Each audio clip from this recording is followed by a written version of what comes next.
I was planning a bank robbery with these dudes I hired online. They claim to be ex-criminals, so it's going to be a big haul. We identified the subject, ran through the script one more time, and then headed to the bank. But when we got there, I was speechless! Hi, my name is Jolie. Wondering how I ended up robbing a bank? Come on, I'll take you on a wild ride. I come from a happy family with a mom and dad who always showered me with unconditional love. In fact, they were so perfect, I don't think they'd ever argued about anything. Growing up, I was taught to be a good person and prioritize school for future careers. I did just that, and they were so proud. But then one day, I came home to shocking news. Mom and Dad were getting divorced. But why? Honey, this was the best for both of us. We're just not that compatible. Not compatible? Did you just figure it out overnight? Sweetie, I know this is hard, but we're gonna be okay, I promise. No, we're not. We're a broken family and you just act like it's nothing. Do you even care at all? Days later, I still couldn't get my mind off it, until I passed by this restaurant and saw a familiar figure. Was it Dad? Holding hands with a strange woman? What the freak? Dad's been cheating on Mom? I immediately dashed home to tell Mom, but when I got there, I didn't have the heart to break it to her. Mom, you okay? It's just that the divorce has been hard on me. I respect your dad's decision, but this is really hard for me. You're the only family I got now, Jolie. No, she's wrong. I won't let her be this brooding ex-wife of Dad. I'm gonna get him back to her, once he sees how his beloved daughter is being affected by this divorce. So the next day, I went to the park and picked the flowers in public. Well, not exactly, but it's bad, right? Then I crossed the street when the sign said stop, but the policeman didn't even bat an eye. Hello? I'm breaking the law over here. Okay then, Mr. Whitman's restaurant we go. I didn't order anything, but just drew all over his wall, in chalk. Well, you don't want it to stay forever, right? But Mr. Whitman appeared and thanked me instead, as I gave him the best ideas to keep the kids entertained while eating in his restaurant. Ugh. Frustrated, I read the whole book at the bookstore without paying, littered in public, and even kicked some trash cans over, but nobody seemed to acknowledge my bad deeds. So I binge-watched some crime movies to activate my evilness. Aha! A robbery! That's why I hired those idiots. Gold Beach Bank and Trust, not Gold Beach the hat shop, you imbecile! Sorry, my mistake. We went ahead with the robbery anyway and managed to steal a bunch of hats, and I made sure to accidentally drop my wallet with my ID inside. The next day, I came home from school to see the store's owner raging at Dad, accusing him of bad parenting. But Dad stayed oddly calm and just paid for all the hats I stole. What? Go get ready. You and I are going to dine out tonight. There's someone I want you to meet. Let me guess. It's the side chick I saw the other day. Jolie, this is... Aurora. I'm your dad's friend. Aurora, we should tell her. Oh, drop it! I knew already. You two have been having an affair, haven't you? Jolie, watch your words. Why? Because it's the truth? Dad was about to say something, but Aurora stopped him. I can't believe you do this to Mom. I ran out of there and hid in this alley, crying with an aching heart, when I spotted some guys looking sketchy. They had a suitcase full of money and kept looking around cautiously. Suddenly, I stepped on a squishy, and it made the loudest noise and got them all to turn towards my direction. I immediately ran away before they spotted me and bumped into someone. Who's that? Show yourself! The guy instantly understood the situation and hid me away. Just a cat, Lalo. After the gang left, I stepped out to thank him. And my, such a heartthrob. I was going to offer to repay him, but he just brushed it off and walked away. So freaking cool! Later, I got home and saw Mom packing. She said she'd move out soon. And Dad didn't even stop her. Suddenly, I noticed something. Pictures of Mom and... Aurora! Mom, you know this woman? Aurora? Yeah, we've been friends since middle school. Friends? She's not your friend. She and Dad have been having an affair behind your back. It's really over, isn't it? No, Mom! You need to stand up for yourself. If you don't do anything, then I will. There's only one way now. Get the school involved. If they see a straight-A student like me suddenly turn rebellious, they'll talk some sense into Dad, right?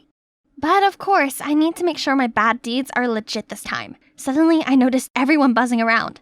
Oh my god, did you hear? We got a new transfer student and he's got such a bad boy vibe. Tell me about it. He's been the hottest topic ever since he got here. Oh my god, he's coming this way. I turned around and my jaw dropped. It was the guy I met yesterday. Suddenly headed straight to me. There you are. You're looking for me? No, but I'm just tired of people surrounding me. Let's get out of here. So, transfer student, huh? What happened to your hair? Just thought I'd change it up a little. You know, more appropriate for school. Wait, aren't you like some kind of bad boy? Why are you following the rules? I got a bit of a reputation, but I'm ready to change my ways. No, good guys finish last, didn't you hear? That's why I'm trying to change too, to spice things up a bit. So please, teach me to be a delinquent. If you wanted that bad, then sure. Yay! Thank you! You're gorgeous, man. Ooh, and a jacked bod, too.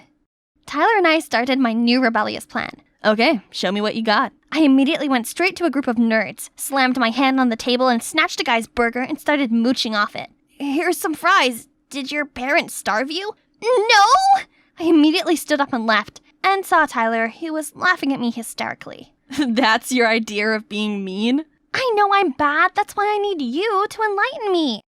Tyler then taught me some pranks, and it was hilarious! We kept the door shut with 20 different locks and enjoyed seeing the teacher struggling to crack them all open. Got the screen to show a bunch of memes during class, then played a bell ringing sound every 15 minutes, confusing everyone. The cherry on top was to get loads of adult diapers shipped to our beloved principal, cash on delivery.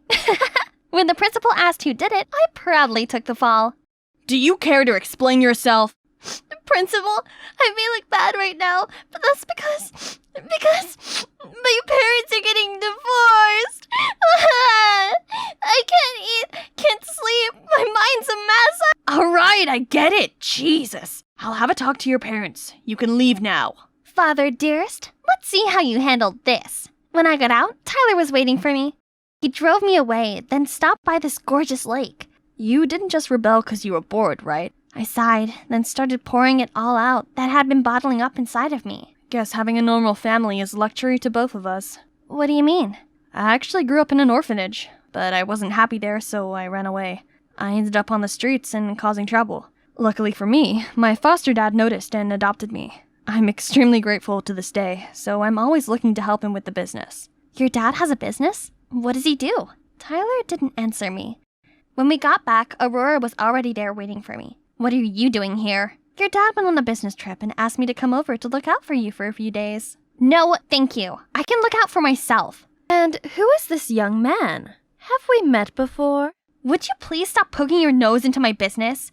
Can't believe Dad still went ahead with the divorce after meeting with the principal. And now I'm stuck here with this annoying woman. Just wouldn't let me leave the house and even ordered this rubbish dusk till dawn curfew on me. You're not going to see that guy. He's trouble. Please, you're not my mom. So I continued meeting up with Tyler. But strangely, whenever I suggested we hang out at his place, he always seemed hesitant. So one time I went to his house to surprise him, but upon seeing me, he looked so worried. What are you doing here? You're not supposed to come here. We have a guest today. I turned around and was transfixed to see the sketchy guy from the alley. Lalo, I'm Tyler's dad. You must be... Jolie. Oh, right, Jolie. Tyler told me lots about you. Come on in. Be my guest. But Tyler pulled me out of there. We stopped at a nearby park when he finally loosened up a little. That man was your foster dad? Yeah, I just couldn't tell you the truth. I'm afraid you wouldn't want me around anymore. That's not true. You don't get it. He's running an illicit business and now he's asking me to take over. I know I'm deeply indebted to him, but I don't want to do anything illegal. Then don't. Just because he brings you up doesn't mean you have to do everything by his orders, especially breaking the laws, right? Tyler nodded, but still seemed troubled. That evening, Tyler was driving me back home when I suddenly saw a familiar face. I told him to drop me off there. Inside, Aurora was sitting side by side with a man, both looking all dressed up. Across the table was another person. What was she up to? I'm telling you, this pair of top-notch diamond rings is perfect for your wedding. Right. We only want the best for our wedding. Right, babe? Wedding? Those two? She's two-timing my dad. I quickly recorded their conversation and went home. Dad should be back tonight from his business trip. But when I told Dad everything, even with the recording, he still wouldn't believe me. What are you talking about? I was just out shopping all day with my friends. Told you so. Dad, you'll regret this deeply. And you, don't even think you could get away with this. I'll never accept you into this family. Tomorrow, the court will decide who I'm going to stay with. I know just what to do. I can't be in this house any longer. At the court, I stood up, to everyone's surprise, and spoke about how I got mistreated at home with Dad and Aurora, and asked to stay with my mom. The judge then asked Mom what she thought. I'm not so sure. Jolie should just stay with her dad. I was completely disappointed. Mom wouldn't even fight for me. When we got home, Dad immediately went bonkers on me while Aurora pulled off her nice act again. Right then, I got a text from Tyler asking to meet up, so I just stormed out of there. No, Jolie, wait up! When I arrived, Tyler looked surprised. Jolie, what are you doing here? Mijo, I used your phone to ask her to come here. Lalo then ordered his gang to tie me up. I was struggling to get away when someone rushed towards us. Lalo! Wait, Aurora? She knew this gangster? Release her now, or the police will get here any minute. Thanks for the intel, Miss DEA agent. We're about to leave. With your daughter, of course. Now, if you want to save her, fill in the place. DEA agent? As in, undercover cop? Fine, take me instead. Lalo's gang tied her up and pushed her into the van. That's right. Boys, take this brat too. We can't spare any witnesses on the scene. We had a deal, Lalo. Really? Didn't ring a bell. He ordered Tyler to drive away while the police siren was getting louder. Suddenly, Tyler took a turn. What are you doing? That is not the way! While they were distracted, Aurora slipped out the multi-tools in her pocket and started cutting the ropes around my hands. I did the same to her. Tyler then made a sudden stop. Lalo and the gang lost his balance and fell to the floor. The police immediately surrounded the van and captured these criminals. Jolie, you're all right. You didn't get hurt anywhere, right? Yeah, thank you for saving me. And I'm sorry for acting so rude. It's just, I'm not ready to move on from the divorce yet. Sweetie, there's something really important I want to tell you. I'm your biological mother. What are you saying? Jean is my biological mother. No, sweetie. She's a friend of mine. I know this is all confusing, but just listen. 16 years ago, your dad and I had you. Right after giving birth, I had to move to Mexico to handle a serial diamond smuggling case caused by Lalo. And Jean offered to help out with you. I figured you deserve a normal, happy family, so I accepted her help and asked her to move to our house. Years later, thinking the case was finally closed, I moved back home, ready to reunite with you and your dad. But I suddenly got the news Lalo's organization was still operating and had to move to the States. I couldn't risk putting you in danger, so I hid the truth from you. But what about the person who talked about the wedding with you? Oh, that's Alejandro, my partner. We were just pretending to be a couple for the investigation. Oh, I had no idea. You've done so much for me. Of course, you're my daughter. Thank you, Mom. Finally, everything became clear. But as we got to the house, Jean, suddenly came dragging me away. You're my daughter. No one gets to take you away from me. Just because you raised Jolie doesn't mean you get to do anything to her. If you truly love her, you would only want the best for her. Jean then broke down crying, revealing she had lost her reproductive ability. She was so happy she had me to take care of and treated me like her own daughter. Hey, don't worry. You'll forever be my mom. I gave Jean the biggest hugs. That's when I noticed Tyler was happy for me, but sad at the same time. I suddenly realized he didn't have a family anymore. I have an idea. Why don't you adopt Tyler into your home? Tyler and Jean looked at each other, and bright smiles appeared on their faces. Everything finally turned out to be okay. I've been trying to catch up with Mom and make up for all those lost years, but I also don't forget my second mom either. Tyler, or should I say my boyfriend, now lives with Jean, and he's driving me to visit her. I'm so happy I finally have a loving family and a baddie boyfriend. Only this time, we're not trying to break bad anymore. Hey, I'm Lydia. It might seem like this enchanting forest is real, but it's even better. It's VR, and you're looking at its creator. This is nature at its most perfect form, unpolluted, a home to many wild creatures. Those are actually my friends' avatars. One of them is Layla, my best friend, my only real-life friend. All the kids used to think I was a freak for my obsession with plants and nature. Then I met Layla, who was also a nature geek in the neighborhood. I knew right away that she and I were going to be best of friends. We loved all the same weird things, like pickled garlic and growing peppers to make pepper spray. We were basically inseparable, and with Layla by my side, I couldn't care less about what the other kids said anymore. But my world suddenly turned upside down when Layla graduated high school and had to move out for college. Saying goodbye filled me with sadness and fear. Layla was my only friend, and I would feel lost without her. So she came up with the idea of using VR to keep me company. Little did I know, it completely changed my life. VR opened a whole new world for me, giving me the tools to build the land of my dreams, a place where Layla and I could hang out and explore nature the way we used to. Soon enough, I quickly got a grasp on VR and became a big-name player in the game. Before long, my life was more virtual than reality. Suddenly, everything was black. I took off the VR headset and Mom and Dad were standing at the door. Why are you still here? It's the middle of the school day, for God's sake! You've had your head buried in that game since your junior year. Enough is enough! You know what? We've been too easy on her. You need to get into a college at the end of the school year, or we will kick you out of this house. Then how am I supposed to play VR? You know it's my life. Not my problem. You're 18. It's time for you to grow up and face reality. Mom! I'm with your dad on this. Now hurry up and get to school. Later, I reached out to Layla for help. Why don't you apply to my college? That seems like a good idea. I'd get to see you in person again. Right? You'll be out of your parents' reach, and it's an easy school to get into. They just need your high school transcript. Simple. Girl, say no more. Sign me in. Months passed, and it was finally college admission day. Man, it is packed here. Where could I find the school garden? There it is. But where's Layla? There was only a boy sitting here reading a book. He was literally glowing in the sunshine. He suddenly looked up and our eyes met. That was so awkward. Lydia! Oh my god, I'm so glad you're here! Finally, we've reunited after 2 years! Layla, I missed you too. Oh, you look different. The girl standing in front of me was totally dolled up from top to toes. What happened to her? Oh, you know, I found my style ever since I got here. Don't worry, I'll help you out with your style too. But I like my style. Anyway, do you know what major you're in? I haven't decided yet. Better hurry up. Our school has a rule. To stay here, you have to choose a major within your first week. But no biggie, just go to my department, Greenhouse. I'm the class president now. Come on, I'll show you around.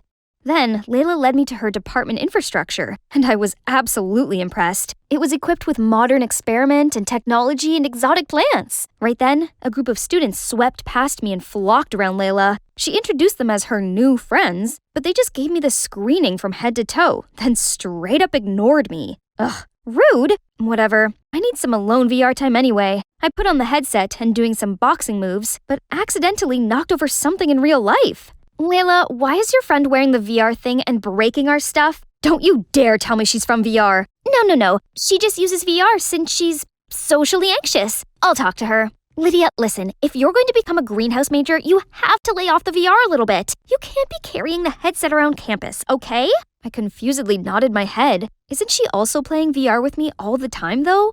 Afterwards, I went to get settled into my dorm room to find a girl playing my fave VR motorcycle race while riding her hoverboard. She's good, but I'm the boss of this game.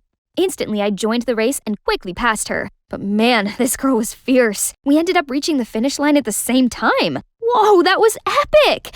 I'm Lydia, by the way. It's my first day and I'm assigned to this room. You must be my roommate? Yep, I'm Christine, class president of the VR department. You seem to know VR really well. How long have you been playing? I'm kinda new. Just started 2 years ago. Sheesh, you've got games, girl. Wanna join our department?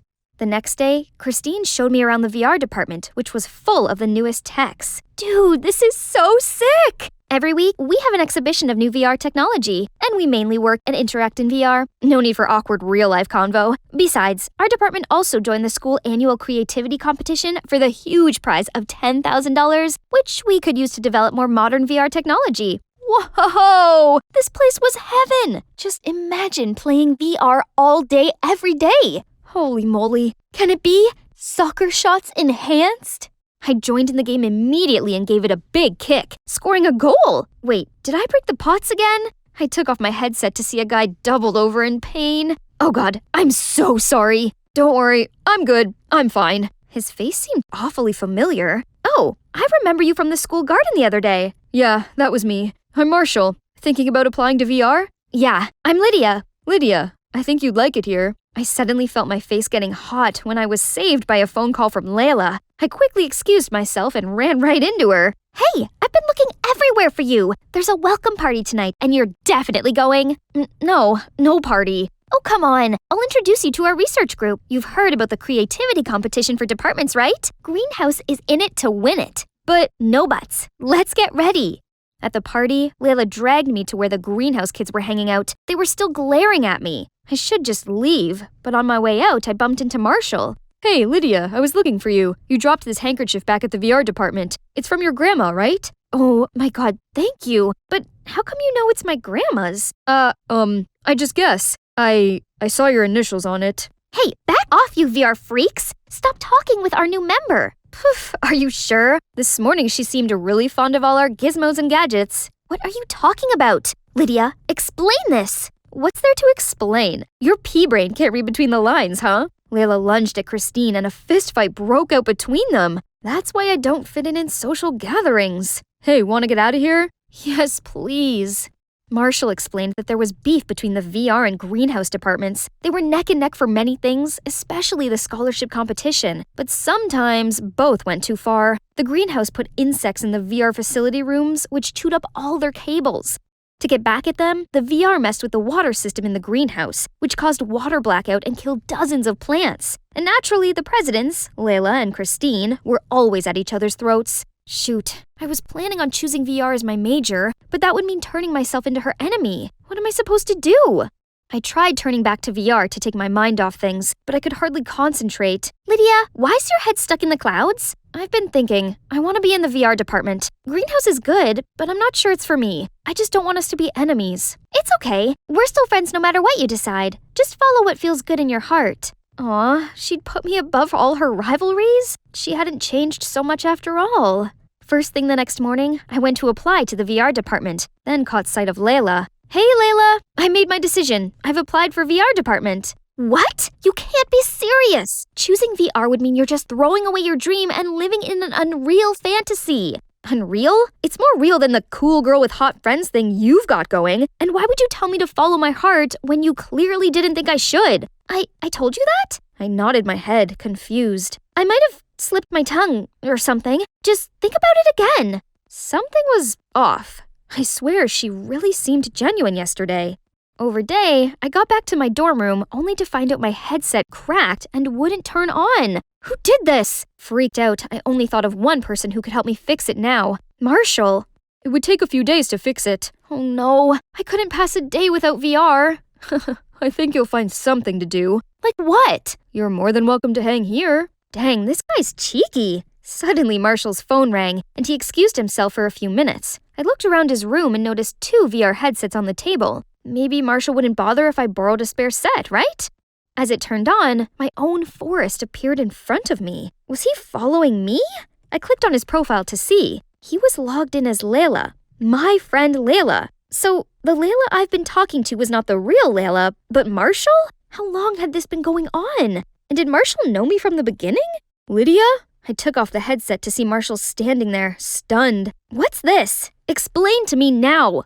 It all started when I got my department's pricey drone stuck on the roof of the greenhouse building. Layla was up there, so I begged her to give it back to me. She only agreed under one condition, that I had to use her VR account to play with you, without telling you that. At first, I only did it as part of the deal, but after a while, I find her the funniest, smartest, and most creative girl, and I couldn't help but spending time with you. You're telling me that this whole year I've been talking to someone I thought was my best friend, but it was actually just some random guy, and you have the nerve to keep lying to me? Marshall, give me my VR, and stop hovering around Lydia or she's gonna find out. She already did. Lydia, I can explain. Was it because of the stupid rivalry between Greenhouse and VR? What's so important about it that you had to lie to your best friend? You've changed, Layla, and I don't think you're my friend anymore. I stormed off, fighting back tears. I couldn't look at either of them any longer. When I got back to my dorm, Christine was already there. I asked her about my VR headset. I actually saw that Layla around our room earlier. She must have done it. That was a low move, Layla. But I was too fed up with her to even be mad. The greenhouse department could be trying to sabotage us again. Now, this is war. I'm going to gather everyone so we can plan our counterattack. Whatever, this rivalry thing is ridiculous anyway. On my first VR free day, I was the only person in my class without their headset. Even the professors engaged through VR. All I could do was sit and stare at people, which reminded me of those lonely days before Layla came into my life. The next few days kept on repeating themselves, until one day, my body started boiling, and my head was buzzing like it was full of bees. Professor, I'm not feeling well. I need to go back to my dorm. But he didn't flinch one bit. No one did, except this guy. Hey, need an aspirin? He extended out his hand, but there was nothing there. A virtual pill? Seriously? No, it doesn't work. Aw man, bummer. I tried getting up, but my body grew heavy and weak. I kept calling Christine across the room, but no use. If only Layla was here to help me right now. No, Lydia, you can do this on your own. I leaned on the wall to prop myself up slowly, made my way back to the dorm. I was so close, but my knees trembled and I collapsed. Just then, someone came to scoop me into their arms and picked me up.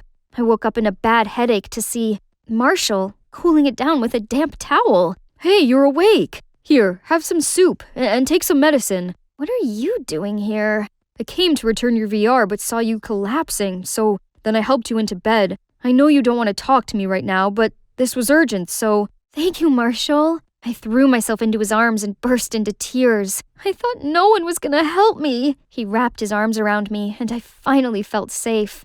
The next day, thanks to Marshall, I felt loads better, so I went to watch the department's creativity contest. The greenhouse presented their newly bred plant species and got the highest scores so far. VR, on the other hand, wasn't so lucky. Our newest development in headsets, exploded. Christine didn't take it well. I tried to comfort her, but she just brushed me off and stormed away. Suddenly, Layla rushed towards me and pulled me into a corner. Lydia, I just want to say I'm sorry. Ever since I got here, I became the center of attention in the VR department, and I got so wrapped up in it. I had to give up playing VR with you. I don't know, Layla. Why couldn't you just tell me that? I didn't want you to be alone. You were always online, so I guess you didn't make any friends back home. That's true. This might sound ridiculous, but only now have I realized that VR isn't everything. No virtual reality can replace the real world, and real friendship goes through all kinds of ups and downs, but it lasts, just like you and I. I'm glad you realized that, and I just want to let you know, no matter what department you choose, I'll support you. Unconditionally. Thanks. But hey, why did you break my VR headset though? Your VR? No, I didn't do it. I swear. Then how come Christine blamed it on you? I ran down to my dorm to confront Christine, but she wasn't there, and she didn't return for the rest of the night. When I got to class the next day, I put on my headset and found the rest of the department ragging on me, calling me a liar and a traitor. Somehow, pictures of me and Layla talking yesterday were plastered all over the virtual world. The audacity of you to come back here. We already know the greenhouse department is using you to spy on us. It was you who messed with our invention at the department contest. Otherwise, how could it explode? They started booing and surrounding me, so I ran for my life. Until a hand grabbed mine. You could run for real, you know.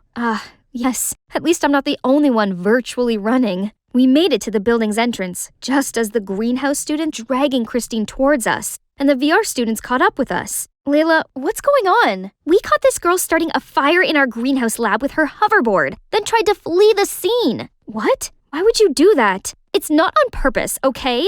Then tell us the truth. Now. Fine.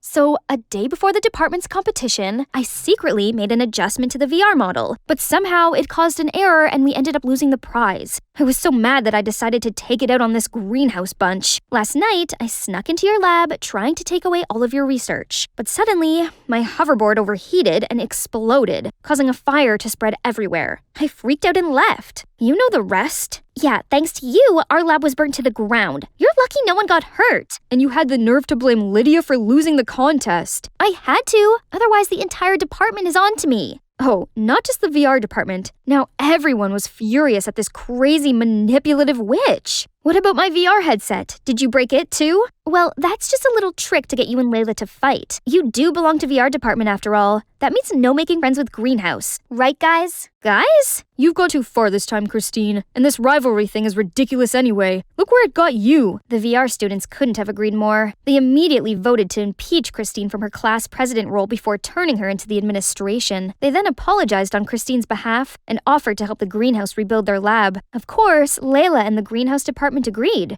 It looked like the start of a beautiful partnership. Within a few months, in collaboration with the VR department, the greenhouse was completely remodeled and renovated. No one even cared to mention the feud between the two departments anymore. And guess what? I applied for a second major in greenhouse. Double majoring was tough, but I had the support of Layla and Marshall, and our friends in both departments. Speaking of Marshall, he wanted to take me somewhere special in the real world. He covered my eyes and led me there. Now you can look. I could have sworn I was in the VR world, but I wasn't. I could feel and smell the flowers, the soft grass, and Marshall's warm hand holding mine. Lydia, I've been wanting to tell you this for a long time. I don't want to be your virtual friend, or even a friend in real life. I wanted more, so would you like to be my girlfriend? Are you kidding me? Yes, yes, yes!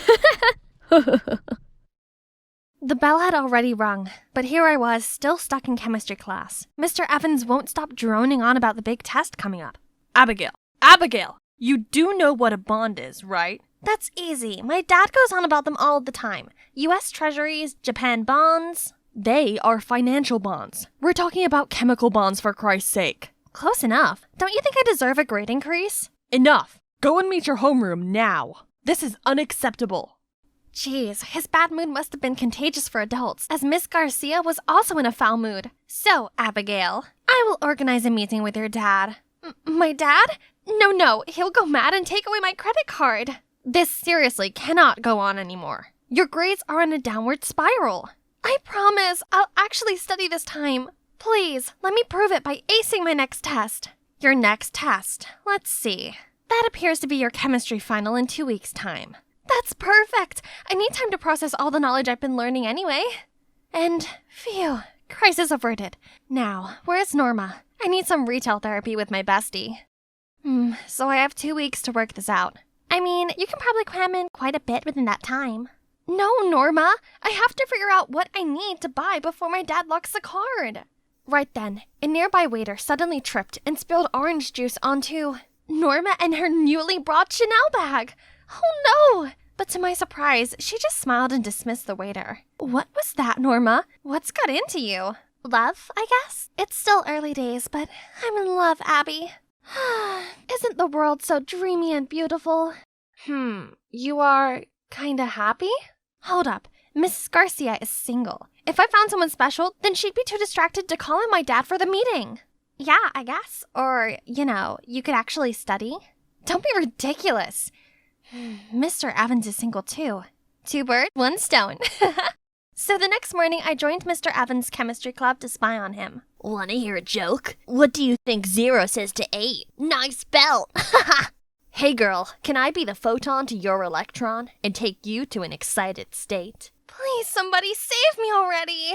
Yo, Callum, you're late to the party. We're having a blast over here. Are you coming home with me or Mrs. Garcia today? Miss Garcia? Hi, Hank. My mom's staying late at school today, so... This Callum guy is Miss Garcia's son?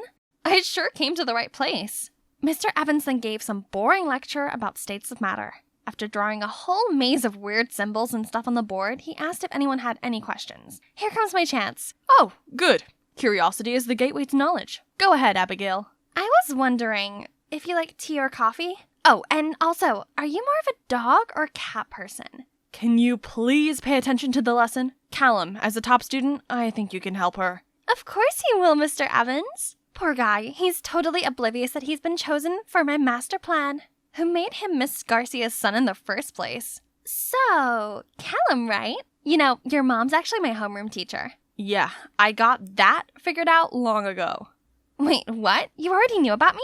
How can I not? The lowest scoring student in every class. You're my mom's favorite dinner topic. That's why I'm here, studying to change your mom's dinner topic. Could you help me with that? Nope. I don't know what you're up to, but keep me out of it. No way I was letting this plan fail. So I decided to follow Callum to the library after school to learn more about Miss Garcia. Oops, what a coincidence. Didn't expect you to be here. Thought you'd be studying with your mom 24/7. We're just normal people who do other things apart from studying. Reading, watching movies, talking. I guess you and your mom only read specialized books. Quite the opposite, actually. We both enjoy Victor Hugo. What about you? Since when were you suddenly interested in chemistry? Me? Why not? I've always had the biggest passion for chemistry. The way all the substances interact with each other is mind-blowing. Chemical bonds, If you're that interested, then yeah, I'll make you a master of chemistry. But first, you may want to try reading your book the correct way. Did he just say he'd help me with chemistry? Why does my gut instinct tell me trouble is on the way? I came home with Callan's precious piece of information about his mom and forged the cheesiest love letter, well, on behalf of Mr. Evans, of course, and made sure to hand-deliver it. Who knew someone as strict as Miss Garcia had a soft spot for Victor Hugo romance novels? From my hiding spot, I saw Callum open the door and get the letter. Okay, first bird down. The next morning, I was excited to peek into the teacher's room to check on Miss Garcia. But why is the principal here? And in his hand is the love letter. Ye who suffer because ye love, love yet more. To die of love is to live in it. From David. David Evans? Sorry, Mr. Bryce. That's actually my, literature assignment. Wrong address. How in the caramel fudge did this letter end up here? Callum obviously got the letter. I decided to sneak the letter directly into Miss Garcia's bag afterward. Better safe than sorry. In the following days, I needed to send Mr. Evans the other love letter too. Only Callum was a little too determined to turn me into a chemistry master. He made sure I got the notes imprinted in my brain, questioned me on the topics like an FBI agent interrogating a hard case, and even had his eyes fixed on me every time I carried out the experiments. I got no time left for my plan. You know what I've come to find out? You're actually not that bad at studying. Just need some more attention. As if I care. When will he leave me alone so I can take the other bird down? Right then, Mr. Evans suddenly called Callum to the discussion room next door. Gotta go. You can finish the oxidation. Remember to measure carefully and not take your eyes off of it for a second. Don't sweat it. I've got this. As soon as he left, I sneaked into Mr. Evans' room and put the letter in his bag. But when I was about to leave, something caught my eye. A picture of young Mr. Evans. Yikes! Did too much studying and no loving make his hair leave him for good? He has a lot of books in here. Some of them are by Victor Hugo! Ha! Seems Mr. Evan and Miss Garcia are made for each other. Oh, sugar! The experiment! I ran back to the lab and poured all the substances in, but it was weird. What did I tell you? All the time spent on this experiment, just to see it burn. Oh, wait. What is this purplish substance? Mauve! We've accidentally created mauve instead! You're so brilliant, Abby! Didn't really know what was going on, but are those my cheeks I can feel blushing? What's gotten into me? Didn't know you two are progressing that fast. Maybe keep it down a notch in public. Seeing Hank made us both turn cherry red and jolt apart. It was just a joke, but somehow my heart was flipping. After the incident, Callum didn't seem so annoyed with me anymore. Instead, he was kinda caring. He would patiently explain things I didn't understand and clean up after our experiments. Talk about having great chemistry together. Literally. The 2-week mark soon arrived, but strangely, all the questions were not hard at all. I know all of the answers. They're all on topics I covered with Callum. Later that day, I was walking when Callum zoomed over to me. Mr. Evans said you passed the test. I knew you could do it. Abby, if you'd like, do you want to go out for a movie? Abby, shocking news! I just saw Mr. Evans and Miss Garcia holding hands in the school garden. Things are progressing. Norma and I both turned into excited dolphins when Callum's happy expression fell. What are you talking about? My mom with whom? Mr. Evans, you should thank Abby. It was her plan to get your mom a new boyfriend. The plan? Is that what you call it? Passion for chemistry? So what? It worked, didn't it? This isn't gonna happen. No way. What's your problem? Why don't you want your mom to be happy? Talk about selfish. Callum couldn't answer and huffed off. He's been ignoring me ever since. And me? I decided to find a new lab partner. Well, if Hank would quit getting in the way. Why did he always poke his nose in? I gave Hank a dirty look, but he just pushed Callum toward me. You two are welcome. Ugh, what gives? Callum couldn't even meet my eye. I felt kinda bad for Callum. I guess no one wants to see their parent dating their chemistry teacher, right? Why bother anyway? I should be happy because the plan has worked out. What's up with Callum? Why is he acting as if someone burglarized his house or something? Actually, Callum's dad walked out on them a couple of years back. Since then, he swore to never let anyone hurt his mom again. That's why he's so against your matchmaking plan. That explains a lot, but wait, how did you know about the matchmaking plan? Hank started to sweat bullets while Norma constantly winked at him. Hey, are you guys hiding something from me? Don't tell me. No, we're not dating. We're... You said it yourself, idiot. That makes sense. The next morning, Miss Garcia suddenly got sick, and this Miss Flowers came in to cover. Different from our strict homeroom, Miss Flowers didn't teach much and seems pretty chill with whatever we do in class. Great, huh? Yeah, it would be if she didn't keep on flirting with Mr. Evans. Mr. Evans didn't look comfortable with Miss Flowers at all. She was obviously trying so hard to win him over. Poor Miss Garcia. She looked so happy with Mr. Evans before. My master plan can't have been for nothing. I gotta do something. So I handcrafted a reminder love letter on behalf of Miss Garcia again. That was sure to make Mr. Evans' heart give off butterfly flutters. But I was sneaking it onto his desk when Miss Flowers appeared.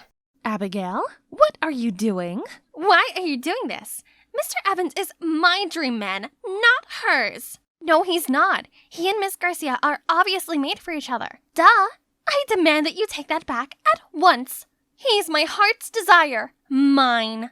No, he's not. He goes all gooey-eyed at Miss Garcia, not you.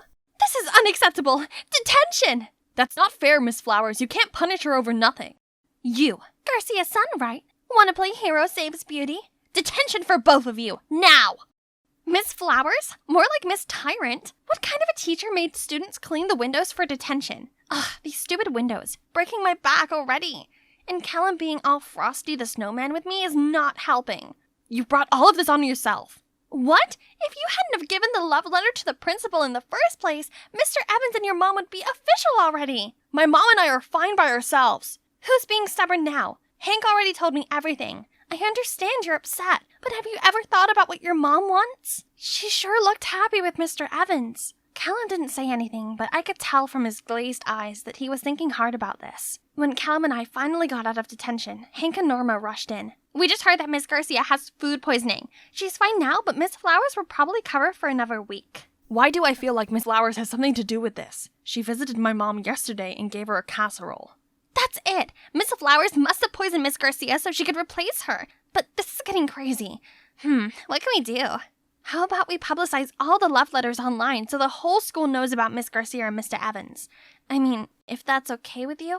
Callum didn't say anything and just nodded. We immediately rushed to the IT room, but the computer's locked. Let me handle it. I know the password. With Callum's help, we posted on the school forum. And guess what? Everyone's smitten with Miss Garcia and Mr. Evans' love story. Cute, huh? We then left to visit Miss Garcia, but Miss Flowers appeared in front of us. What do you all think you're doing? Making a fuss on the school forum? I bravely stepped up to face her. You've seen it. Mr. Evans and Miss Garcia belong together. You should just give up on him already. Is that so? You know what? Mr. Evans actually wanted me to meet him for a private talk tonight. And as for your homeroom teacher, guess what? That position will be mine full time. I'm afraid you've got it all mixed up, Miss Flowers.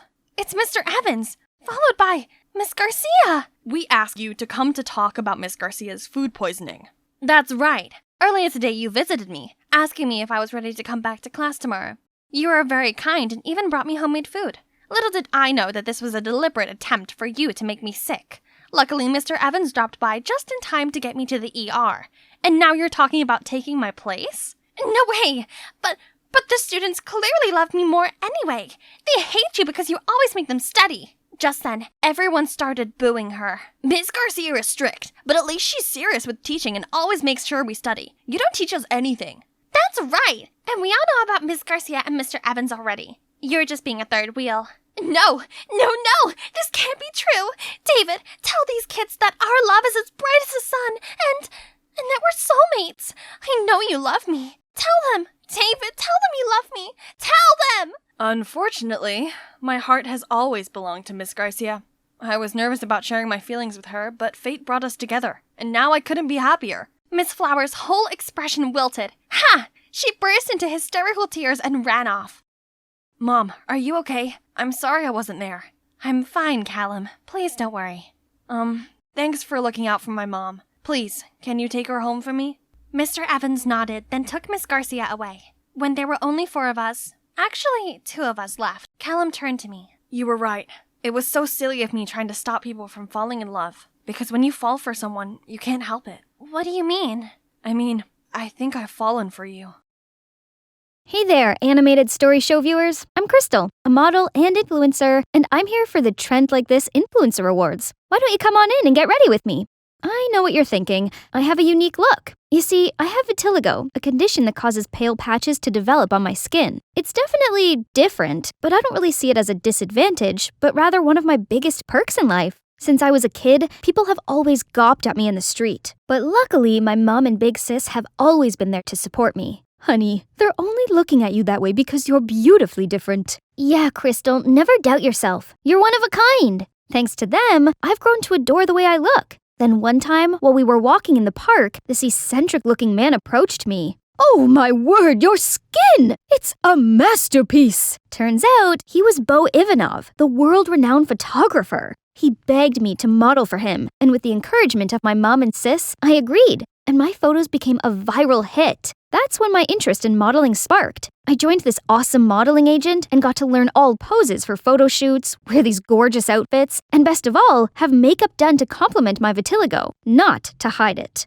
Ever since then, I've worked my butt off, fully committed to my work. That's how I became the face of multiple fashion brands and built up my influence empire. I wanted to pave the way for people like me to love themselves and celebrate our own uniqueness. 'Cause look at me. My career, my life could come to this point today, all thanks to my skin. And I wouldn't change it for the world. But then this morning came. I woke up to see, my vitiligo patches, they were gone. This can't be happening. I still have tons of fashion shows and events booked for the rest of the year. Without my patches, will they all cancel on me? Panicked, I called my manager, Alex, and she immediately rushed into my apartment. This shouldn't have happened. The project with Red Rush is next week. I know that. What can I do? Go see a dermatologist? No, Crystal. You can't breathe a word about this to anyone. You don't want to ruin your career, do you? Well, no, but I can't hide inside forever.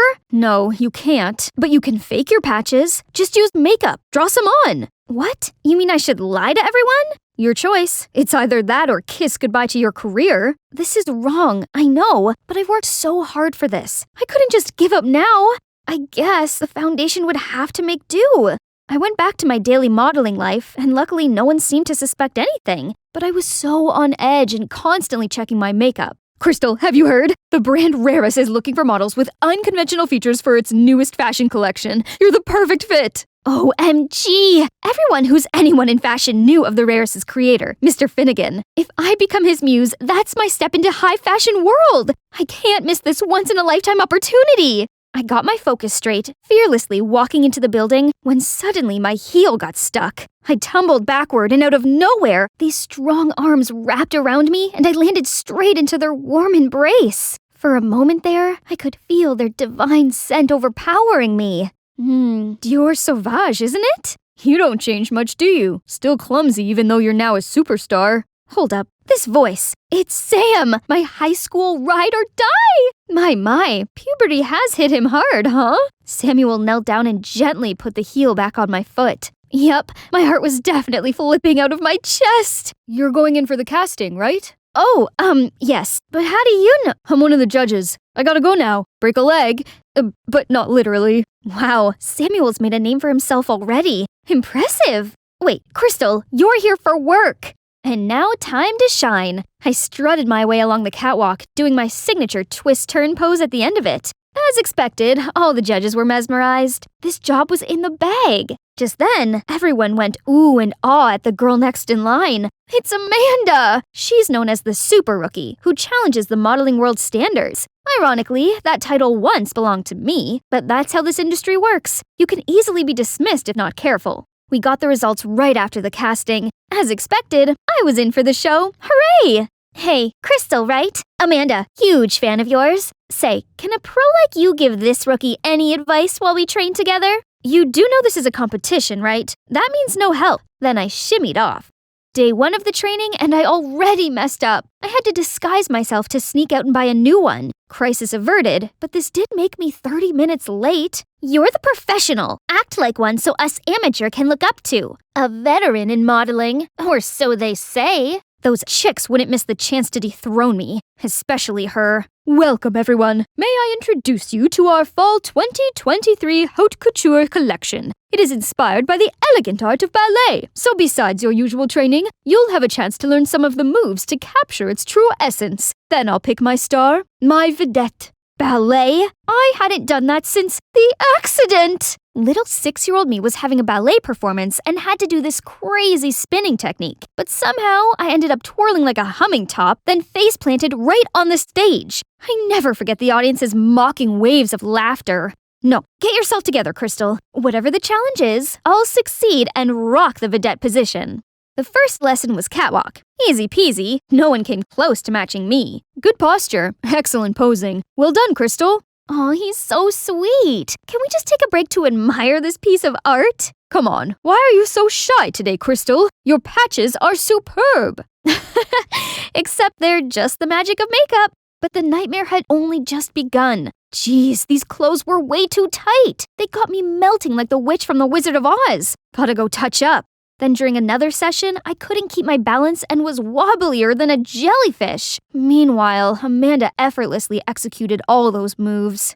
A few days later, Mr. Finnegan organized a photo shoot, which we had to pose like a ballerina on this revolving platform. The past trauma immediately rushed back into my head. I stepped onto the platform shaking like a leaf. Only with Samuel holding my hands could I imagine to do the simplest pose. At least it's over now. My, our pro seems a little rusty, doesn't she? Just step back and let one of us younger girls take care of this. Right, Amanda? Go practice, Xena. Amanda stepped up to the platform. Her body started moving like a real swan.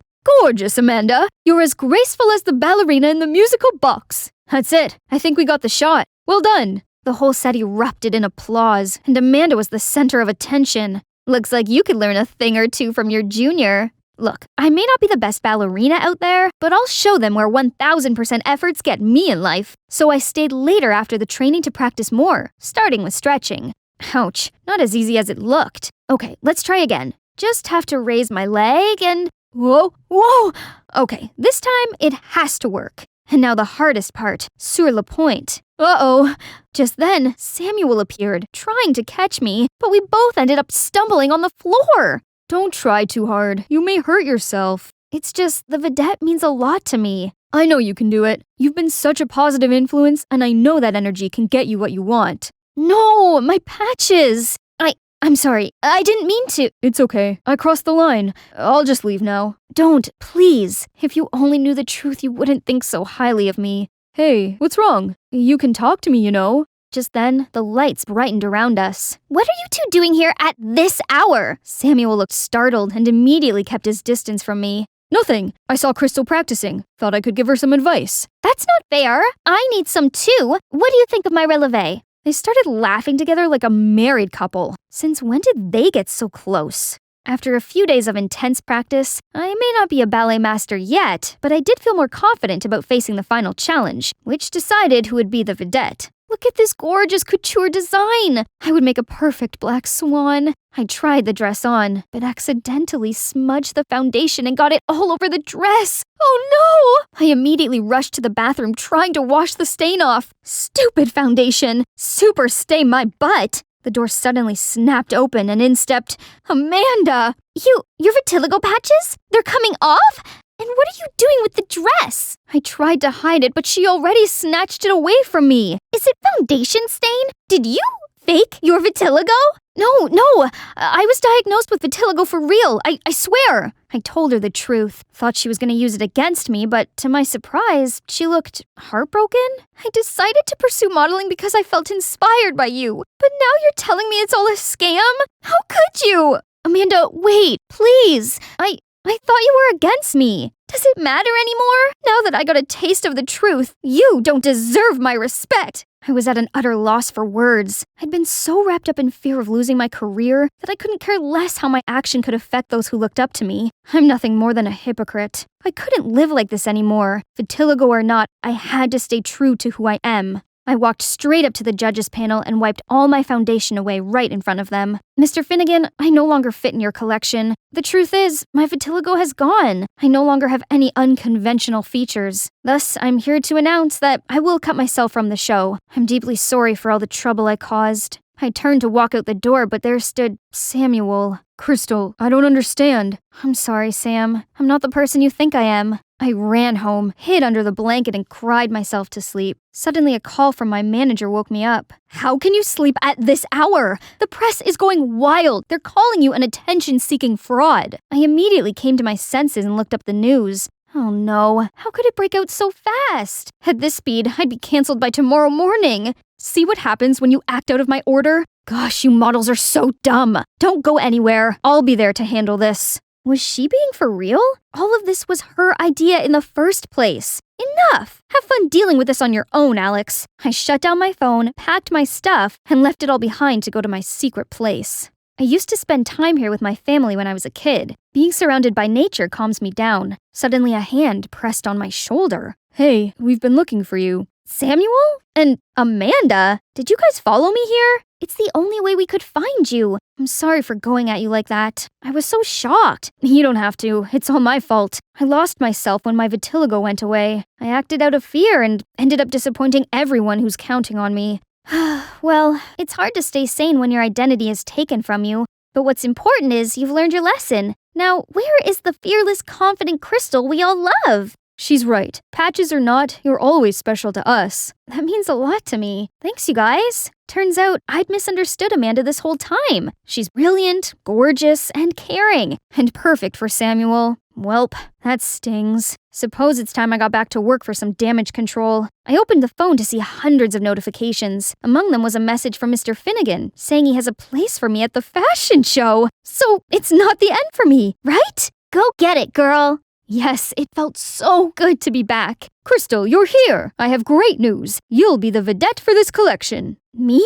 But I don't have any unconventional features. Doesn't matter. You're perfect the way you are. 2 girls will stand by your side, and you'll be in the center wearing this work of art. An elegant swan among the flock of ugly ducks. Isn't that a bit offensive? So this was your plan all along? Playing dirty tricks to save your flopped career? Cut it, Xena. Mocking me won't change the situation. There's something fishy going on here, and I'm gonna get to the end of it. Finally, the show has come. As soon as I got the signal, I strutted to the runway confidently, turning heads to my every step. But it's not for the reason you're thinking. I actually switched places with Amanda, and now all the spotlights are on her. Right at that moment, Mr. Finnegan bolted to the runway. What do you think you're doing? You ruined my show. I had a deal with her.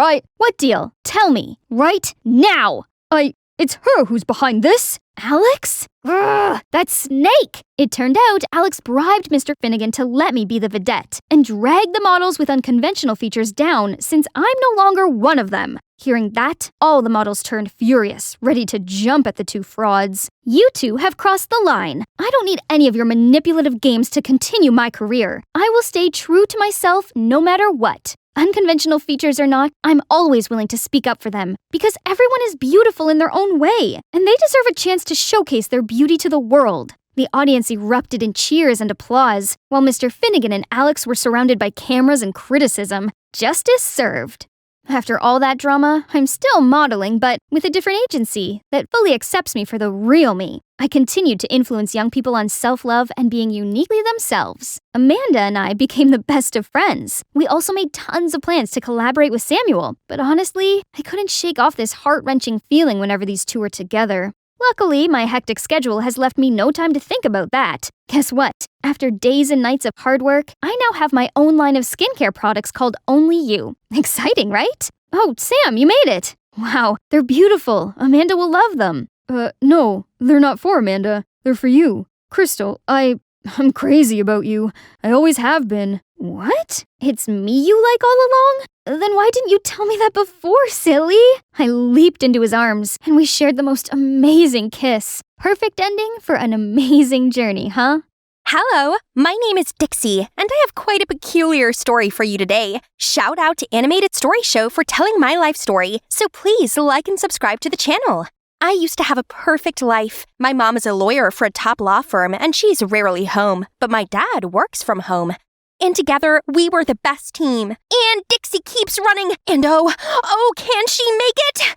Whew! Yes, she does! Woohoo! And she shoots and she scores! Oh my god, what is going on here? Today is our father-daughter tournament. And guess who's winning? Well, this tournament is over. David, you cannot continue to raise our child like a rascal. Clean this place up and come help me make dinner, Dixie. My mom was a total killjoy.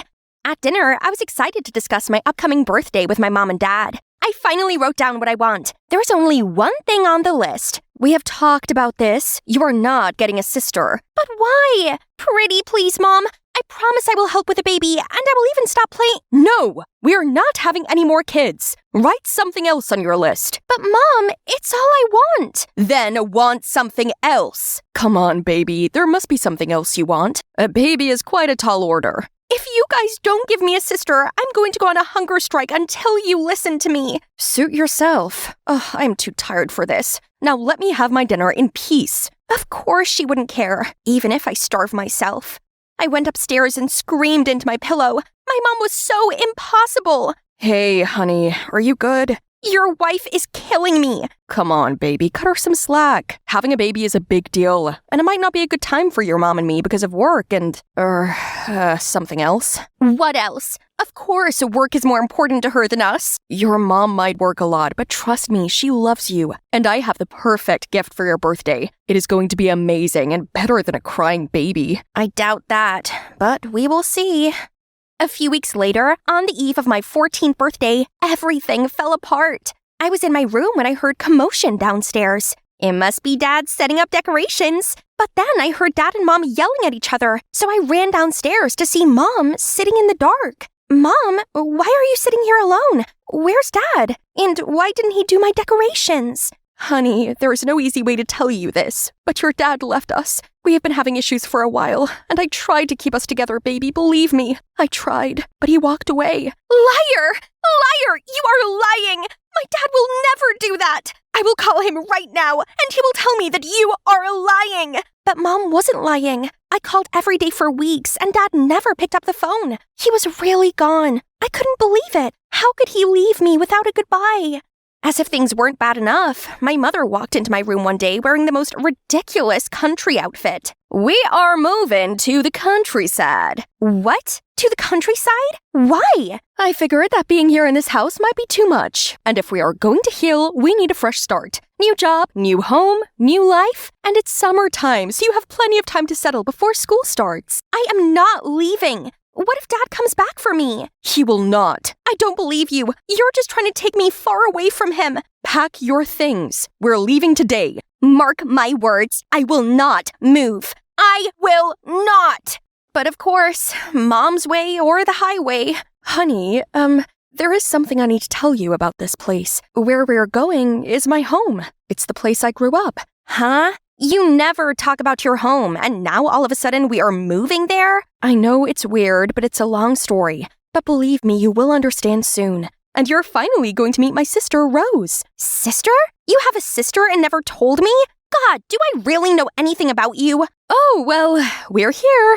I looked up and I saw the whole farm spreading in front of my eyes. And that's Rose, your aunt. A woman almost as beautiful as my mother stood in the driveway holding a rake. I could immediately sense that she didn't like us. Well, look who it is. Why are you here? This is my home, Rose. I don't need to explain anything to you. Home! Please don't make me laugh. Your husband leaves and you remember that you have a home. That's rich. Hi, Auntie Rose. I'm excited to meet you. Sure. She just walked away and continued shoving hay. Rude. But Auntie Rose was more than rude. She was cruel. She never spoke to my mom and me. She always pretended like we didn't exist. And to make it worse, I tried to ask Mom what happened between them, but she refused to tell me.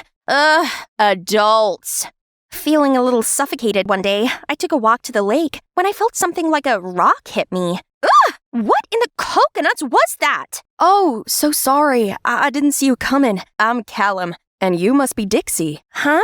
How do you know who I am? This is a little town. We know everyone. So, how are you finding life away from the big city? It's horrible. Can't wait for my dad to come take me away from here. Yeah, about that, I'm really sorry. My dad left too, so I understand how you feel. Listen, I don't know who you are or what you think you know, but my dad didn't leave me, okay? He's just tied up with work. Okay, don't walk away. I'm sorry. Come on, let's see who can skip rocks the farthest. I was so angry at this Callum guy and the rest of the stupid town for thinking my dad left. But the thought of going back to the Cold War at home, I'd much rather stay with him. Turned out, Callum was a breath of fresh air, and soon we started spending more time together. One night, I was sleeping in my room when my mother walked into my room. Hey, honey, I know that so much of this has been difficult for you, so I brought someone to help. Meet Summer, your adopted sister. I couldn't believe it. For the first time in forever, I ran and hugged my mom. Thank you so much. I finally have a sister, a forever friend. Yes, we are going to be best friends, sister. Summer was just 1 year younger than me, but she was so energetic and full of adventure. Every morning, she would leave the room before I woke up to explore the grounds, and late at night, she would tell me all the tales of her adventure during the day. Best of all, Summer also didn't like Auntie Rose's attitude one bit. So at night, we would badmouth Rose behind our back until we fell asleep. It was so satisfying. I saw you with Callum today. Hubba, he is so cute. Is he your boyfriend? Ew, no, we're just friends. Okay, if you say so. Guess what I did today? I left the barn doors open, and I'm sure all the animals have escaped by now. What? Summer, why would you do that? Because Rose has been rude to us. All she cares about is those animals. And let's see what she does when the animals are all gone. Christ, that's terrible, Summer. Please don't do that ever again. Auntie Rose is going to be so mad at you. Almost as if it was on cue, I heard a barge on my door. Summer jumped and hid behind me. You rat! How dare you! I know you let the animals get out. You are so lucky I got there on time. If not, what? Rose, how dare you threaten my child? Tell your little nuisance to stay away from my property, or I will deal with her. I could feel Summer shivering behind me, so I had to be a big sister and protect her. Auntie Rose, I am very sorry. It will never happen again. Auntie Rose just huffed and walked away. Phew, that was close. But after they all left my room, Summer started laughing. I warned her to never play silly pranks again, but I just knew that she would not listen to me. The next time I hung out with Callum, I told him what happened. Summer keeps playing pranks on Auntie Rose. I'm worried she's going to make Mom and Auntie Rose fight even more. Well, maybe she's just trying to adjust, and it's her own way of acting out. She has to get over it quickly because bitter Auntie Rose doesn't play. What's Summer like, by the way? She's sweet, but she's always busy going on her wildest adventures. When I got home that day, my mom and Auntie Rose were in a shouting match. I know my child, and she didn't do this. You can be mad at me all you want, but don't accuse my child of something she didn't do. Someone keyed my car. It's you, Dixie, isn't it? I didn't do it. I told you. Is this why you came here? To torture me? Haven't you done enough? After all these years, I can't believe that you came back to continue to cause me pain. Rose, please no. Then Mom started to cry too. Can you please tell me what happened between you guys? Enough with the secrecy. When Rose and I were teenagers, she had a piggy bank where she saved money to get out of this place and start her life somewhere new. She never wanted to stay in the small town, but then one day, your grandparents expected me to take over the farm, and I panicked. So I stole her piggy bank, got on a train, and left. And because I left, Rose was stuck here with a farm.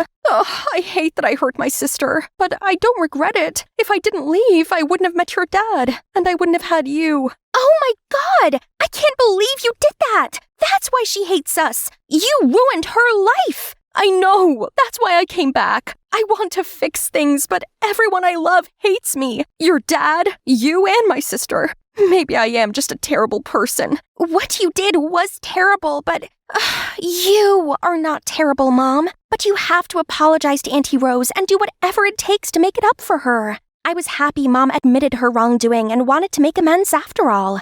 So we all had a heart-to-heart conversation when Mom finally had the courage to apologize to Auntie Rose. She was still mad at first, but then, you know I resented you for many years. But because you left me with a farm, I realized how much I loved the land and eventually found my spiritual healing here. So in a way, I have to say thank you, and sorry for being mean to you.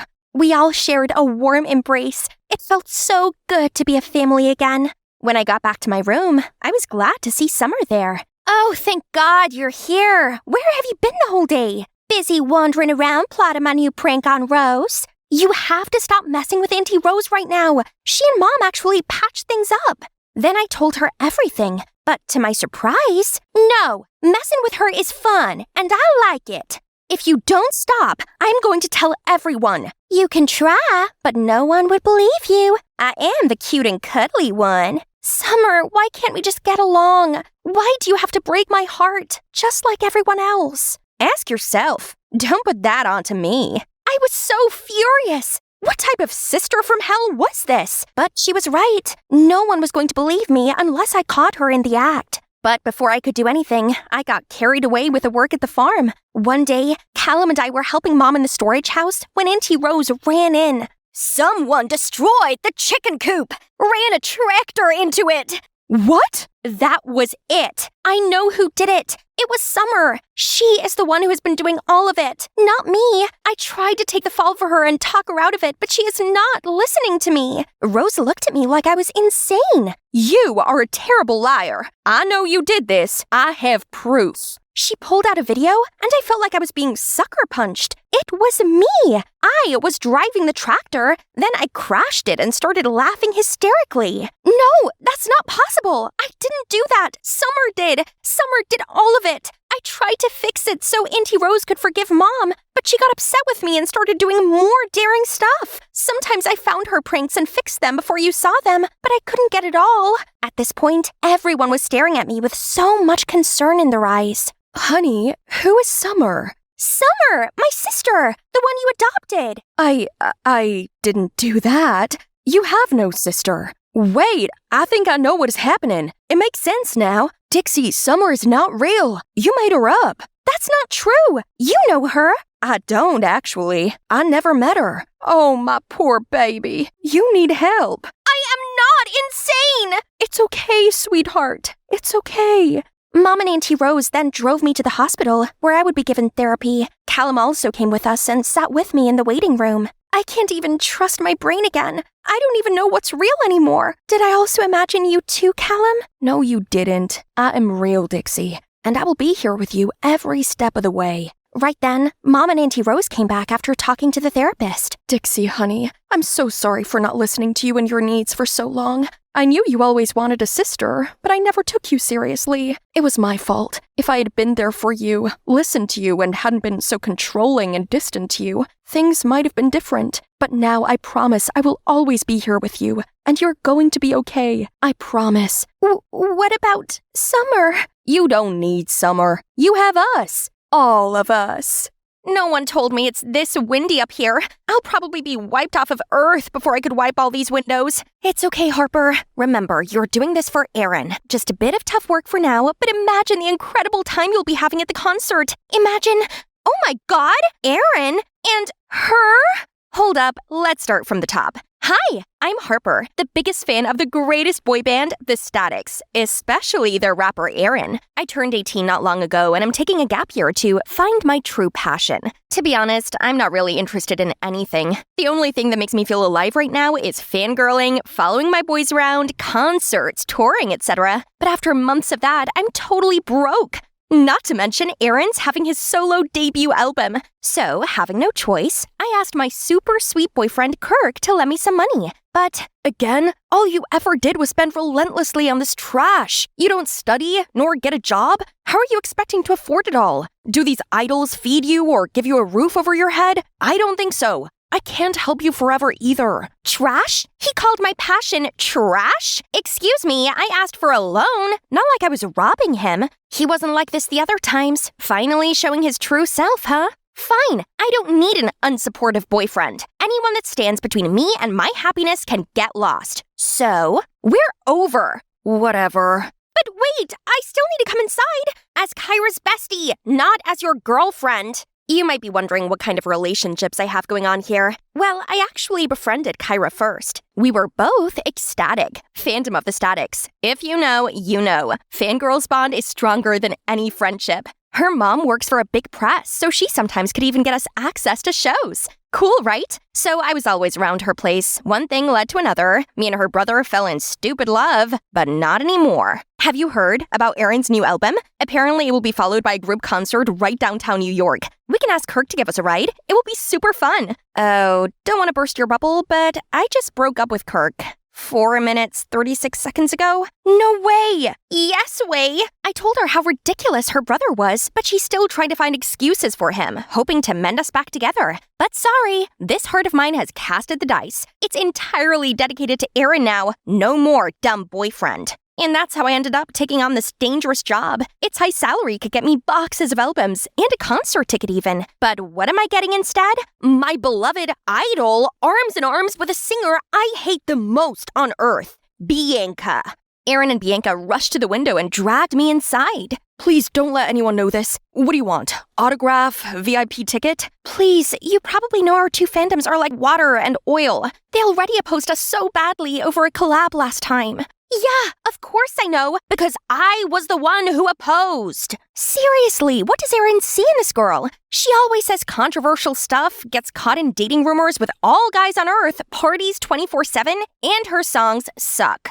But on a second thought, it's not every day to have the two hottest celebrities on their knees before me like this. Maybe I should act wisely. Either way, this is the lifetime opportunity for me stepping into Erin's life, isn't it? Okay, I'll keep a secret on one condition. Let me be the manager of Bianca. Bianca's manager? Who's looking for me? Wait, who are you? But he didn't even bother to wait for my answer and started stacking out bunches of stuff for Bianca to sign. Being a manager ain't a joke. See, Will's been doing this for years and still struggling. Well then, more reason for me to step in. So I walked over to give him a hand. This poster is mid. Next time, let me handle it. Trust me, I've designed countless stuff for fan events. The title track this time is a bop, but without a good promotion, it turned into a flop. I suggest you make some TikTok challenge for it. I'm a girl Bianca's age. I for sure understand her and the fans more than you. I'll be useful. Right, guys? Yeah, sure. She has a point, Will. You do need an assistant. Right then, Will had a phone call. Seemed urgent. After hanging up, he turned to me. Fine. It's true that I'm overloaded. I have to check stuff at the venue right now, but Bianca has schedules at the radio station in an hour. Can you get her there? Sir, yes, sir.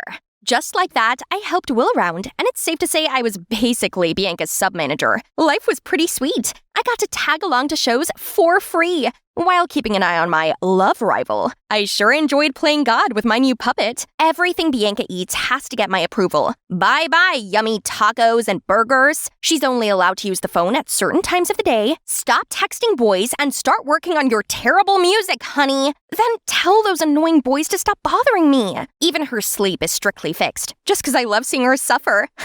And I make sure her schedule is packed. Vocal training, dance practice, filming content. Girl, you have a lot to work on. But on days where she worked with the statics, I'd let her off a little. Still, that doesn't mean these two could flirt under my nose. Seriously?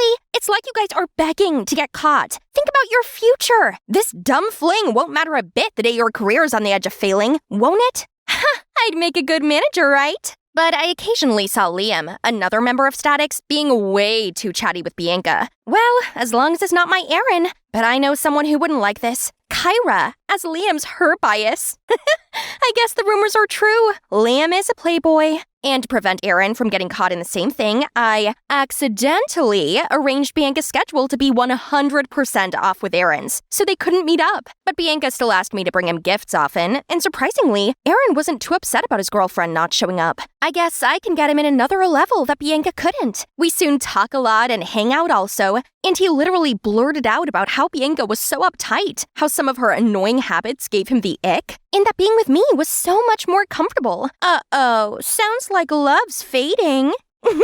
On the other hand, Bianca was extra upset that they still couldn't date on their anniversary. Not on me, though. Erin himself didn't want to see her and made excuses about how paparazzi had been up on his grill because he's been doing so well lately. But Bianca has had enough with this all. She wanted to go public. I heard her talking to Erin on the phone about it. No, that's not gonna happen. I have to be a step ahead. I immediately searched for a photo, then posted it anonymously on a fan forum. If Erin goes public with anyone, it's gotta be me. But oh boy, maybe I've not thought this through. What was I even thinking? The next day, the internet went crazy and it's all negative comments. Thankfully, Erin's side has spoken up and calmed it down by fabricating a story about how this was from a long time ago. And it was his first love, blah blah. Anything, as long as things go down. I haven't even finished my sigh of relief, then out of nowhere, Erin stomping into our studio looking furious. R.I.P. me. Bianca, have you lost your mind? I told you I did not agree. Why did you post our photo? Are you trying to sabotage me? Sorry that you don't have a career so you can act careless all you want. But I do. I have my reputation and an army of stupid fangirls to please. I was frozen, as well as Bianca.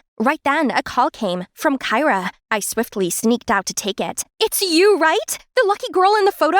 I can tell by just one look. Last time we talked, you only mentioned seeing Bianca in real life or something. When did Erin come into the picture? How could you not tell me? I was dumbfounded. Didn't know how to handle this. I mumbled out a few words so Kyra would keep this a secret and that we'd talk later. Okay, gotcha. But then help me meet my Liam, please. What? No, trust me, he's a player. They all are. Get over him. So Kyra recognized me that easily, but why Aaron didn't? He even mistook me with his so-called girlfriend, Bianca. That picture was also taken at the secret balcony of his penthouse that he swore he'd never taken anyone there before. Having too much on my mind, I wandered to his place, but ran into Liam? He's talking to a girl. She wiped her tears, then left. I should get going. Don't want to mess with another player right now. Harper, what? Don't worry, I won't tell anyone about that 400th girlfriend of yours. Correct, it's the 400th girlfriend, but not of mine. Turns out that girl's also a victim of Aaron the Heartbreaker, not Liam. Liam has always been the one who's cleaning after his mess, making sure the girls are all right and won't do anything harmful to the band's reputation. Probably that's why the public labeled me as the player. I always got caught up with these heartbroken girls. And now you. What do you mean? I'm okay. Come on, I know you also got tangled in Aaron's love web. I'm sorry, I could have warned you earlier. I've been trying to hint it to Bianca, but the girl was too head over heels for him. I felt so stupid for thinking I could live that fantasy of being Aaron's girl so easily. All this time, we all blindly put Aaron on a pedestal, while letting Liam be wrongly accused of all the things he never did. Through Liam, I found out that the Statics has been having a problem. Aaron wanted to leave the group because he thought they're a burden and he'd do better on his own. But the rest knew that it would break the fans' heart if one of them left. So they've compromised by letting Aaron have a solo album while still staying with the group. Oh no, kick that jerk out now. As a representative of Ecstatic, I can assure you that we won't be sad if we know what an awful person he is. We'll show him the door. Glad to hear that. Now, about Bianca, do you know how to break this to her in the best way? It's hard, but ugly truth is the only way. So the next day, we went to see Bianca together, told her all about how much of a jerk Aaron is, all the girls he's been seeing, all the bad-mouthing about her, he said. Surprisingly, she took it better than we thought. Thank you, too, for looking out for me. I know he's bad, but I thought I'd been able to change him. But yesterday when he came throwing a fit at me, I realized that I deserved better. Oh, poor Bianca. I really owe her a zillion apologies. I asked Liam to give us a minute and came clean to her on everything. On the photo I posted, on how I intentionally got in between the relationship, on my dumb rules just to get the better of her. I'm truly sorry. I'm just a Delulu fangirl after all. I'm really sad to hear that because at some point I did consider you a friend, especially your ridiculous rules. It helped me a lot. Look, you kept me on a strict diet, helped me get a healthy sleep schedule, made me practice more, stay off my phone, no more doom scrolling and obsessing over hateful comments. I can assure that you've helped me become a better artist and human overall, even though it's by accident. You are seriously too nice. How come I spent all these years hating on you? I'm sorry, and I don't think I should be around here anymore. I'd better go back to my normal life.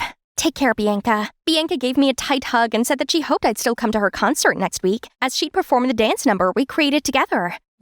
Liam was nice enough to accompany me to Bianca's concert. I did ask Kyra if she wanted to come along, but she was all cranky. Bianca's concert? Are you an Ecstatic anymore, Harper? She's our enemy. Kiddo, if only she could see past the hate. She could have met her Liam now. The show was going on smoothly. Bianca perfected our dance routine. I was so proud. But as she went to get ready for the next song, a strange VCR got played. I'm a selfish fanatic. A friend's betrayal, a gold digger, a Delulu, and on screen were pictures of me. No! Is this why Bianca insisted I come? Is this her paying back? Or is this Aaron's? Or Liam's? Suddenly, Bianca on the mic snapped me out of the panic attack. And I'm all the worst things without your love. Ladies and gentlemen, your favorite track from my second album, here's Without You. Everyone cheered loudly, but a voice behind me took me aback. No, guys! That's not what the video's about! The lunatic is here! This one! Oh my god! Liam!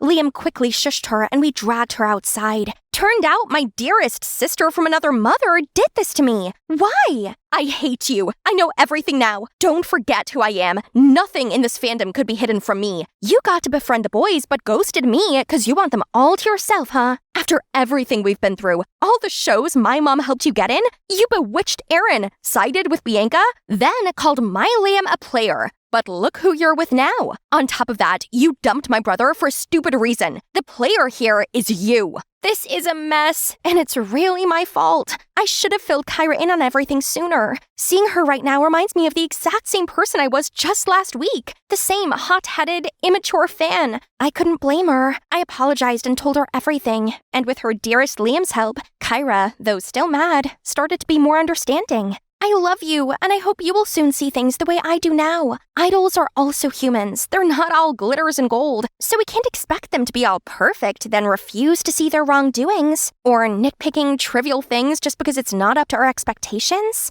Let's both be a better ecstatic from now, okay? It's been 6 months since then. I can say that things are definitely for the better now. It's the first performance of the Static since they parted ways with Aaron after his real face got exposed. Yes, that happened. Now look, it seems like the crowd has no problem with dumping that troublemaker either. And me? Normally I'd be here as an ecstatic, but not today. I'm now working part-time while studying to get proper certification on talent management. I realized that I did enjoy working with Bianca, and I actually had a knack for it, so I'm going to make a career out of it. Now, excuse me, guys. May I get my manager back? It's showtime. Bye!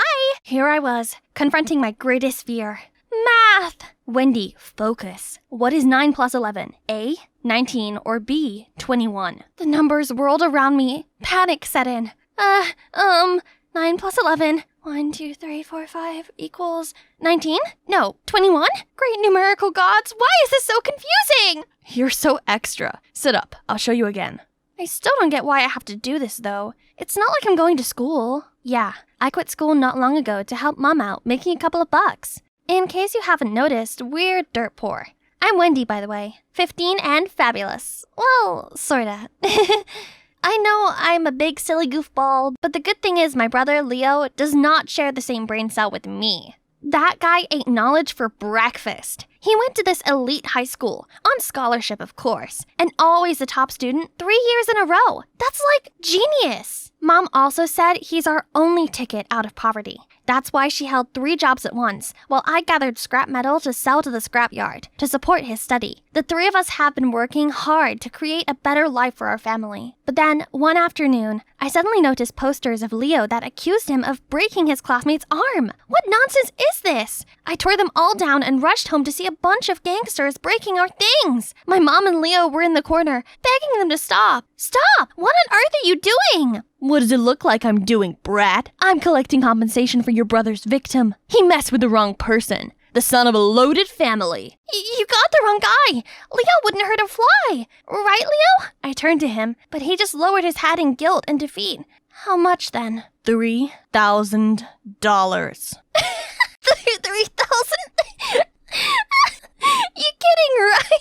Do I look like I'm kidding? Let her go! Just stop it, all of you! Then Mom rushed to the kitchen and brought back all of our saving jars. They're about $1,000. Just take them and leave us alone. I'll pay the rest later. The thug let me go and grabbed the jars. We'll be back next month for the rest. Mom fell to her knees. She looked so hopeless amongst the mishmash. Mom, Wendy, I'm so sorry. Please let me help. The school already suspended me for a whole month. I'll get a job. I'll pay for the debt. No, my boy. Use this free time to study. Once you come back to school, I want you to be the perfect student, so no one can ever look down on us again, okay? But what about the debt? Just leave it to me. I'll work some extra shifts here and there, and everything will be sorted. Now, go study. Thank you. Mom, I won't let you down again. Then he left the room. That's when Mom's smile wears off. I knew she only said that so Leo could have his peace of mind. The truth was, no amount of Mom's extra shifts could get us $2,000 by next month. I think if the math was right, it's time for me to save the day. I tried to get a job, but somehow they all lasted for only one shift. Like when I was waiting for this diner, all the food and drink just fell out of my tray. Or that time when I work at construction site and I got my foot stuck on the thing I just built. I came home feeling deflated. Just then, there was a knock at the door. It was Nathan, Leo's best friend. I could instantly feel my cheeks heating up. Hello, Erp to Wendy. Are you gonna let me in? Or are we gonna stand here, awkwardly? Sure. Come on in. You look, exhausted. You sure you're alright? It's just the whole thing with Leo. I've been trying to get a job to pay for the debt, but nothing worked. I'm sorry all that happened to your family, and I want to help you. But there's something you should know first. After the talk, Nathan got me a job as a maid for his cousin Zach's house. Other maids were showing me around when, get out! A maid ran past us, crying her eyes out. What was that? That is the young Master Zach throwing a tantrum. He's the illegitimate son of the late master and was only brought here 5 years ago by his grandfather. And let's just say, Madame Linda, his stepmom, is not so thrilled about it. They've been on each other's necks ever since. The girl you just saw was Madame Linda's favorite. She's been a thorn in Master Zach's side for a while now. Then I gotta find a way to get on both their good sides, to prove that I'm perfect for this job. Okay, first day at work, Madame Linda was complaining about Zach's toy car collection, so I threw them all away. But Zach went bonkers on me and went rummaging through the junkyard to find every single one of them. Sorry, Master Zach, it's just Madame Linda. Oopsies. He immediately stormed off to confront Madame Linda. I felt bad, so to make amends between them, I cooked his favorite soup and told him that Madame Linda made it for him as an apology. But as he took the first bite, his face turned green and dashed to the nearest toilet. Whoops. One rainy day, I was taking the trash out and saw a strange woman peeking from the fence. She suddenly tripped, so I helped her up, asking if she was looking for someone, but she just ran away. Whoa, Jesus! How long have you been standing there? Long enough. Come inside, it's freezing out here. Sure. Later that day, I was cleaning Madame Linda's room when accidentally knocked over her jewelry box. It crashed on the floor, spilling jewelry everywhere. One of the bangles snapped in half. I frantically pocketed it to fix it later when the gruff butler swung the door open. I apologized and promised to fix the jewelry box, but he still insisted on firing me. Just then, Zach stepped in and ordered him to let it slide. Zach then stayed and watched me fix it. Where'd you learn to do that? It's nothing. I grew up in a trailer park. Everything we own came from the junkyard. They just need a little fixer-upper. I've been doing it since forever, so... You got a gift. Besides, reusing things is cool. Whatever you say, pretty guy. Say, You want to hang out sometime? like a date? Maybe. Won't your girlfriend get jealous? What girlfriend? I'm very single and ready to mingle right now. Sure, why not? On the weekend, Zach took me to his favorite coffee shop, and I got to see a softer, more caring side of him. Turned out he never got a girlfriend, so I made him a flirting tutorial. For a price, of course. At first, I thought he was just practicing on me by giving me flowers and fancy chocolates. But then he continued to woo me with my own list. He set up a romantic picnic under the stars in the backyard, took me to the park, and we watched the enchanting sunset together. That night, we walked back to the mansion. Before coming inside, Zach stopped me. These past weeks that I've known you have been the best moments of my life. Wendy, I think I've fallen for you. Will you be my girlfriend? Where did you learn those cheesy words? Do you like them? Is it hot in here? Or is it just you? Stop!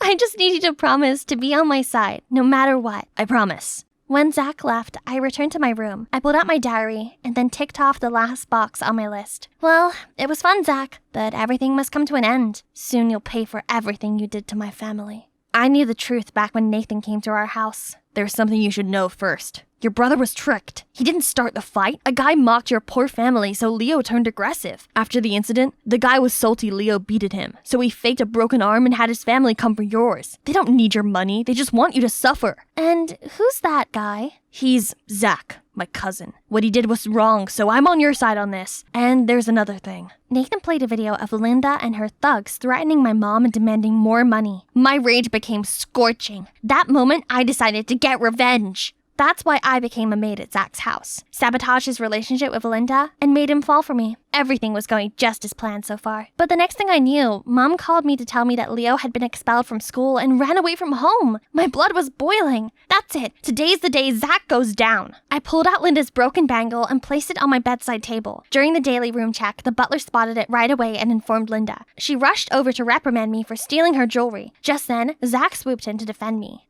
Zach, you have to trust me. I didn't steal it. I just wanted to fix it before turning it to Madame Linda. Don't worry, I believe you. You heard her. I know you despise me, but don't you dare drag my loved one into this. Oh, finally put it out in the open, huh? You and your low-life girlfriend. Birds of a feather. You're right, we're alike, and that means we're nothing like you evil witch. Ha! Let's see how you like it. Alone on the streets. Guards, throw them out now! The next second, Zach and I were dumped on the sidewalk along with our belongings. Watching him grappling his stuff, I couldn't help but chuckle. How does it feel to be discarded like an unwanted object? Enlightening, isn't it? What are you saying? You remember Leo, the person who broke your arm? Who you used to extort money from my family? I'm his sister. I think you got it wrong. Leo didn't break my arm. He only shoved me to the ground and said something like, don't talk nonsense about his family. I didn't care, but Linda kept telling me to skip school the next day. She must have used me to make a fuss.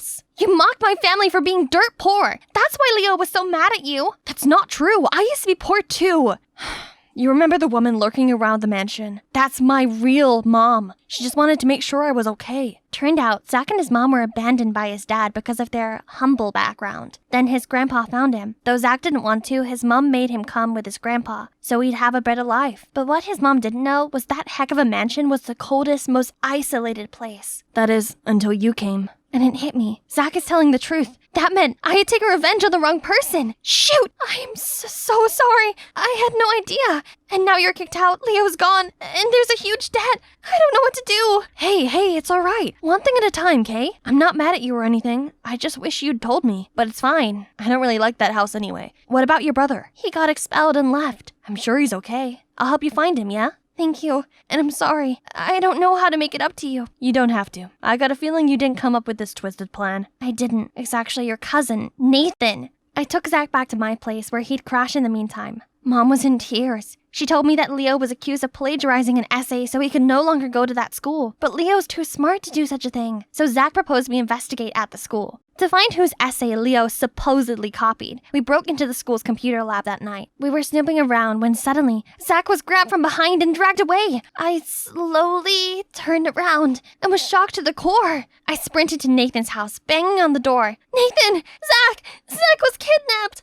He's the heir to Adam's estate. They took him away for the ransom. The heir? What do you mean? Your grandfather's lawyer came to see Zach and I overheard him. Your grandfather's sick, so he authorized a lawyer to hand the will to his sole heir, Zach. The will? Do you know where it is? If we swap it for a fake one with someone else's name on it, they'll release Zach and target that person instead. Great idea. I think Zach left it in his bedroom. Maybe it's still there. Nathan and I hurried over to Zach's house. Nathan snuck into his bedroom while I was on the lookout at the door. Nathan switched the will for a fake one and took out a lighter and set it on fire. Just then, I turned on the light, scaring him to death. What on earth, Wendy? Kill the lights or we'll be caught. You mean you'll be caught? Then I opened the door, revealing everyone in his family and my brother Leo.